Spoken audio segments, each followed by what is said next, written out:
Entonces, el hecho de que la Constitución recoge todo esto y cambie la institucionalidad de manera íntegra, porque al que sea una asamblea constituyente, diferencia de una asamblea constitucional. Porque no es que se han hecho pequeñas reformas a la Constitución en el 2008, no. Se crea un nuevo Estado. Tal es así que a partir de la Constitución del 2008 se crean dos nuevas funciones del Estado.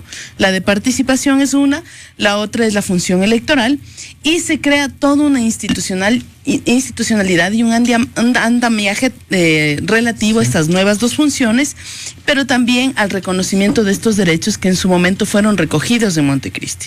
Ahora, en ese sentido, si usted me dice, ¿va a durar muchos años? Por supuesto, porque fue producto de una lucha histórica de muchos años. Yo decía, no que va a durar muchos años, que lo plantearon así, que iba a durar 300, pero son 6 y hay 17 enmiendas. Antes de ir... 17 de 444 artículos, es decir, no es que se cambia ni de lejos la estructura del Estado, tampoco es que se vulneran derechos, por lo menos ese es el planteamiento que nosotros estamos haciendo, pero es la Corte Constitucional la que determinará si efectivamente esas 17 propuestas de enmiendas pasarán a ser tratadas por la Asamblea o no. Puede la Corte decirnos, no, miren, estas dos vulneran los derechos, estas dos tienen que ver con transformaciones del Estado. Le hago una interrupción y le digo, póngase la mano en el corazón. ¿Realmente cree usted que esta Corte Constitucional sería capaz de decir no? Por supuesto, yo creo que ese es... ¿Está convencida nosotros, de que alguien sí? O sea, a ver, no estoy convencida de que vayan a decir no. Creo que tienen la capacidad de hacerlo. Podrían, digo, algún por rato supuesto. decir que no. Sí. Ahora, si es que nosotros tendríamos la certeza de que va a decir 2 enmiendas nomás, no las hubiésemos mandado. O sea, eso está claro. Nosotros creemos que, bajo los parámetros que dice la Constitución, que será considerada enmienda cuando no vulnera o altera la estructura fundamental del Estado, el carácter del Estado o los elementos constitutivos del Estado. Lo más importante es reconocer que esta Constitución fue ratificada por el pueblo ecuatoriano, y eso es más que suficiente para quienes si en algún momento tuvimos o no una discrepancia, una posición contraria, se quede de lado, pase a la historia para respetar este cuerpo constitucional. O sea, ratificado por el pueblo ecuatoriano, esa es la Constitución y esa es la que usted, quienes nos escuchan y yo tenemos que respetar.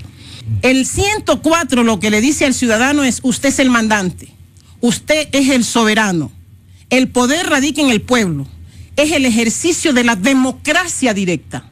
O sea, la consulta, el ejercicio de la consulta es parte del ejercicio de la democracia directa que tiene el ciudadano. Cuando usted restringe ese derecho, como se pretende hacer, lo que le está dando el mensaje es, ¿alguien quiere capitalizar esta soberanía en beneficio propio? Y la gente lo está percibiendo así. Aquí hay puntos de partida que van más allá de lo político a lo eminentemente jurídico constitucional. La Constitución parte de una declaración que es el artículo 1. Ese artículo 1 donde nos dice que el Ecuador es un Estado constitucional. Significa, señores, la Constitución está por encima de todo. No mi interés, no tu interés, no lo que yo interprete, no es lo que me parece bonito, lo que me parece feo. Es un Estado constitucional. Lo que diga la Constitución está por encima de todo. Y dice aún más, el Estado ecuatoriano es democrático. Y de ahí parte todo el cuerpo constitucional. O sea, de esta declaración del artículo 1 parte todo lo demás. O sea, esto está por encima de todo.